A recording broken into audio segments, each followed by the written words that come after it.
Sejarah pembangunan Monas atau Monumen Nasional.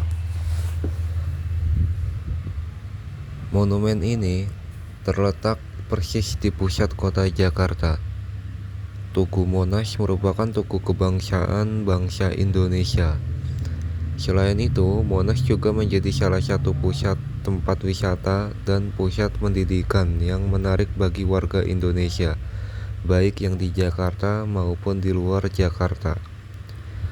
Tujuan pembangunan Tugu Monas adalah untuk mengenang dan mengabadikan kebesaran perjuangan bangsa Indonesia yang dikenal dengan Revolusi 17 Agustus 1945, dan juga sebagai wahana untuk membangkitkan semangat patriotisme generasi sekarang dan akan datang. Monas mulai dibangun pada bulan Agustus 1959. Keseluruhan bangunan Monas dirancang oleh para arsitek Indonesia, yaitu Soedarsono, Frederich Silaban, dan Insinyur Roseno. Pada tanggal 17 Agustus 1961, Monas diresmikan oleh Presiden Soekarno dan mulai dibuka untuk umum sejak tanggal 12 Juli 1975. Tugu Monas punya ciri khas tersendiri, sebab arsitektur dan dimensinya melambangkan kias kekhususan Indonesia. Bentuk yang paling menonjol adalah tugu yang menjulang tinggi dan pelataran cawan yang luas mendatar. Di atas tugu terdapat api menyala, seakan tak kunjung padam, melambangkan keteladanan semangat bangsa Indonesia yang tidak pernah surut berjuang sepanjang masa. Bentuk dan tata letak Monas yang sangat menarik memungkinkan pengunjung dapat menikmati pemandangan indah dan sejuk yang memesona, berupa taman di mana terdapat pohon dari berbagai provinsi di Indonesia. Kolam air mancur tepat di lorong pintu masuk membuat taman menjadi lebih sejuk, ditambah dengan pesona air mancur bergoyang. Di dekat pintu masuk menuju pelataran Monas itu juga nampak megah berdiri patung Pangeran Diponegoro yang sedang menunggang kuda. Patung yang terbuat dari perunggu seberat 8 ton itu dikerjakan oleh pemahat Italia, Profesor Soberlato, sebagai sumbangan oleh Konsulat Jenderal Honoris Mario di Indonesia. Gagasan awal pembangunan Monas muncul setelah 9 tahun kemerdekaan diproklamasikan.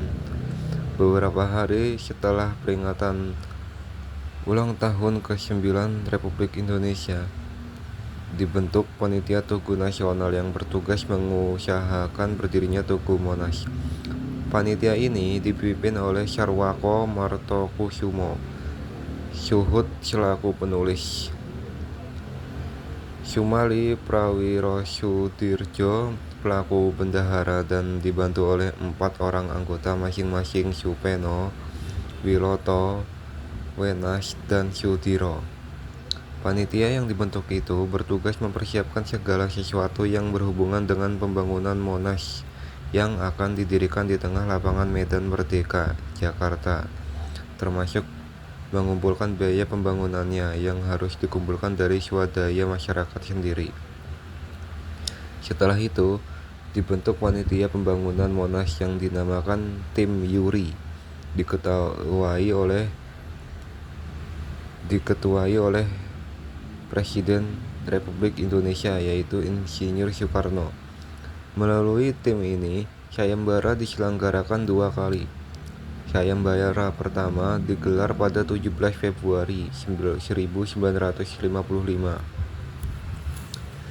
dan sayembara kedua digelar 10 Mei 1966 dengan harapan dapat menghasilkan karya budaya yang setinggi-tingginya dan menggambarkan kalbu serta melambangkan keluhuran budaya Indonesia. Dengan sayembara itu, diharapkan bentuk tugu yang dibangun benar-benar bisa menunjukkan kepribadian bangsa Indonesia bertiga dimensi, tidak rata. Tugu yang menjulang tinggi ke langit dibuat dari beton dan besi serta batu pualam yang tahan gempa, tahan kritikan zaman sedikitnya 1000 tahun, serta dapat menghasilkan karya budaya yang menimbulkan semangat kepahlawanan. Oleh tim Yuri, pesan harapan itu dijadikan sebagai kriteria penilaian yang kemudian dirinci menjadi 5 kriteria, meliputi harus memenuhi ketentuan apa yang dinamakan nasional, menggambarkan dinamika dan berisi kepribadian Indonesia, serta mencerminkan cita-cita bangsa, melambangkan dan menggambarkan api yang berkorbar di dalam dada bangsa Indonesia, menggambarkan hal yang sebenarnya bergerak meski tersusun dari benda mati, dan tugu harus dibangun dari benda-benda yang tidak cepat berubah dan tahan berabad-abad. Namun, 2 kali sayembara digelar, tidak ada rancangan yang memenuhi seluruh kriteria yang ditetapkan panitia.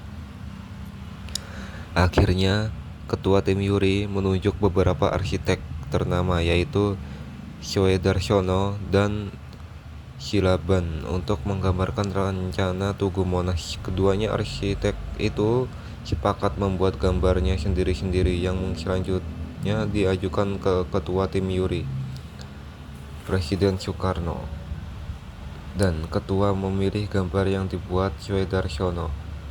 Dalam rancangannya, Soedarsono mengemukakan landasan pemikiran yang mengakomodasi keinginan panitia. Landasan pemikiran itu meliputi kriteria nasional.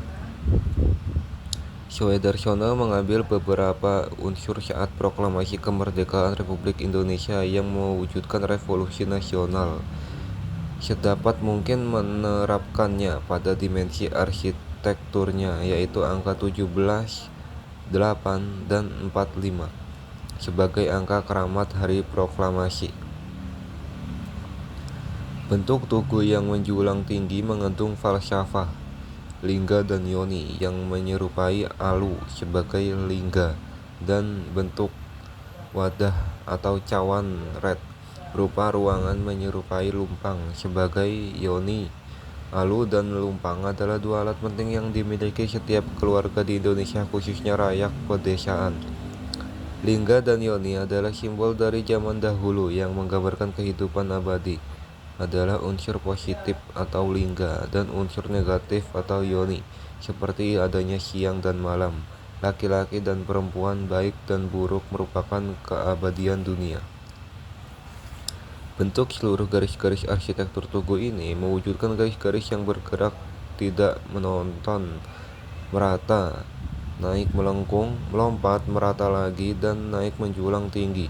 Akhirnya menggelombang di atas bentuk lidah api yang menyala. Badan tugu menjulang tinggi dengan lidah api di puncaknya, melambangkan dan menggambarkan semangat yang berkobar dan tak kunjung padam di dalam dada bangsa Indonesia.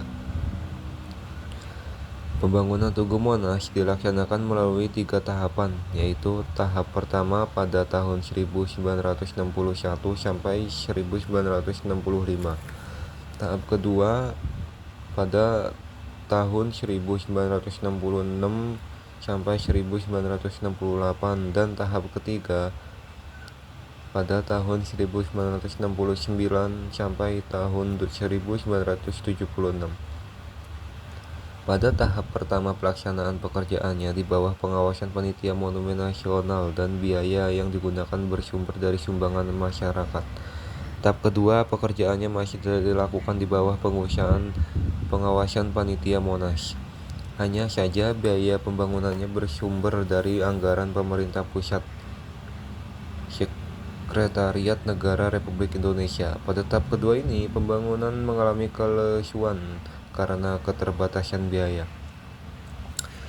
Tahap ketiga, pelaksanaan pekerjaan berada di bawah pengawasan Panitia Pembina Tugu Nasional, dan biaya yang digunakan bersumber dari pemerintah pusat, Direktorat Jenderal Anggaran, melalui Repelita dengan menggunakan daftar isian proyek atau DIP. Ruang museum sejarah yang terletak 3 meter di bawah permukaan halaman tugu memiliki ukuran 80 x 80 meter. Dinding serta lantai di ruang itu pun semuanya dilapisi batu marmer. Di dalam ruangan itu, pengunjung disajikan dengan 51 jendela peragaan atau diorama yang mengabadikan sejarah sejak zaman kehidupan nenek moyang bangsa Indonesia. Perjuangan mempertahankan kemerdekaan dan kedaulatan bangsa Indonesia hingga masa pembangunan di zaman Orde Baru. Di ruangan ini pula, pengunjung juga dapat mendengar rekaman suara Bung Karno saat membacakan proklamasi.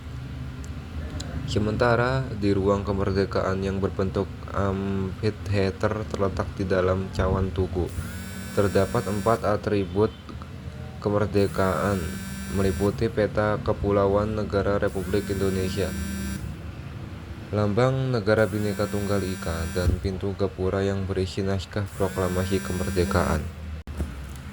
Di peralatan puncak tugu yang terletak pada ketinggian 115 meter dari halaman tugu memiliki ukuran 11 x 11 meter. Pengunjung dapat mencapai peralatan itu dengan menggunakan elevator atau lift tunggal yang berkapasitas sekitar 11 orang. Di pelataran yang mampu menampung sekitar 50 orang itu juga disediakan 4 teropong di setiap sudut, di mana pengunjung bisa melihat pemandangan kota Jakarta dari ketinggian 132 meter dari halaman Tugu Monas. Lidah api yang terbuat dari perunggu seberat 14,5 ton dengan tinggi 14 meter dan berdiameter 6 meter terdiri dari 77 bagian yang disatukan.